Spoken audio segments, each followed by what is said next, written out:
Hello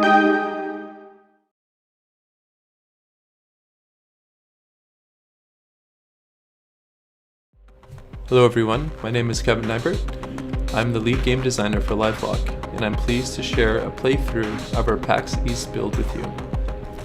Livelock is a top-down cooperative twin-stick shooter set in the 22nd century, the age of the machine.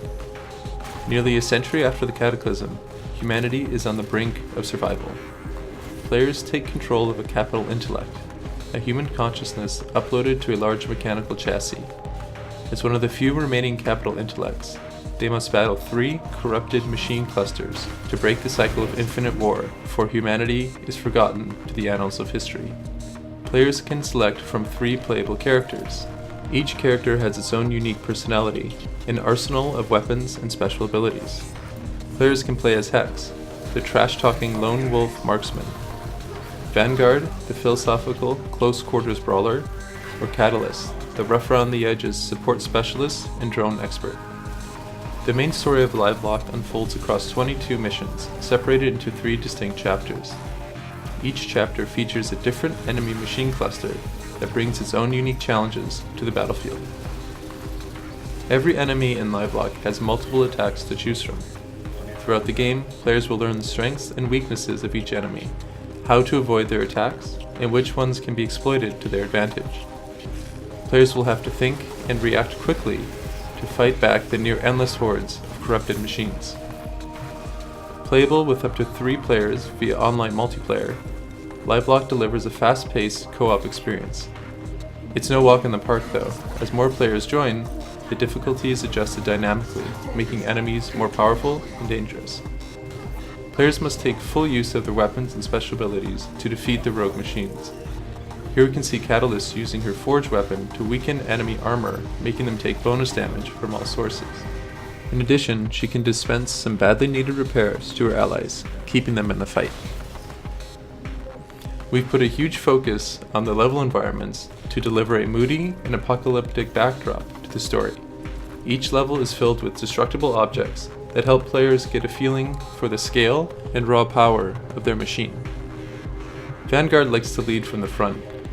Here we can see him smashing his way through the entrance of the abandoned power plant. These massive robots don't need to open the heavy blast doors. They can walk right through them. Players will earn experience by completing mission directives and destroying enemies. As they level up their character, players will unlock additional weapons and functions that allow them to customize their character based on their preferred playstyle. As players explore levels, they will find other damaged machines and supply chests that contain blue carbon nanotubes. These are part of our weapon upgrade system. The carbon nanotubes can be spent to level up their weapon stats, increasing damage, rate of fire, stability, and clip size. Hex is a master of hit-and-run tactics. Here you can see him dropping down some cluster mines that will detonate when triggered by a nearby enemy. With help from Catalyst Turret, the players have this area on lockdown. In the next room, we'll encounter 2 new enemy types, the Pounder and the Forsaken. Pounders will attempt to attack players at close range with their hydraulic-powered fists. At close range, the Pounder is extremely dangerous. If the player moves out of range, the Pounder will use a jump attack to try to close the distance. The jump attack leaves an effect on the ground that will indicate where the Pounder will land. The player will then have an opportunity to avoid taking damage by dodging the attack. If the Pounder connects, it will knock down the player temporarily. Forsaken are armed with a high-powered autocannon that after a short charge-up can deal massive damage in a wide area. Players would be wise to avoid that area while the Forsaken is firing. Let's see how our players do. First, Vanguard uses the Countermeasures ability, which taunts nearby enemies and reduces their damage output. Then deploys Reflection Array, which reflects incoming enemy projectiles. Catalyst then activates her repair drones and uses the Forge to repair her allies. Unfortunately, Catalyst gets separated from the others and takes critical damage from 2 Forsaken at close range. But don't worry, if a few is destroyed, their memory is uploaded and transferred to a fresh machine, which returns to the surface in a 3D printing pod. The drop pod also deals damage wherever it lands, making it the perfect tool to deal revenge. This encounter highlights the importance of working together and sticking together as a team.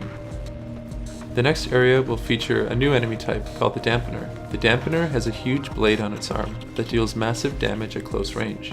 At long range, the dampener will lob vortex bombs that slow down players and deal damage in a small area. These bombs are especially dangerous in tight corridors, like the ones we'll see shortly here in the power plant. A group of players from PAX East aptly named them the Hallways of Death, a term we have come to embrace in the office. Next we will see Hex use his ultimate ability, Orbital Strike. Orbital Strike deals massive damage in a large area, which is perfect for wiping out swarms of small enemies and taking a big chunk out of larger enemies. Also, we will see Hex use his Ultra Velocity ability to quickly dance across the battlefield, looking for a safe firing position. Ultra Velocity is useful both as a gap closer and escape tool if things get too hot. In the final encounter, we will get a glimpse of our upgraded enemy system. Upgraded enemies are larger and more dangerous versions of the normal enemies. They have a colored shield which gives them extra health. Each time an upgraded enemy spawns, it will randomly pull a trait from a pre-generated list.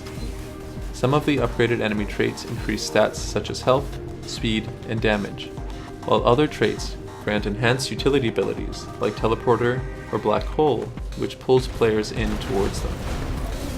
Enemy upgraded traits add significant replayability and keeps players on their toes, as they never know which kind of upgraded enemy they will face next. I hope you enjoyed this walkthrough of Livelock. Now sit back, relax, and enjoy the rest of the gameplay. Cheers.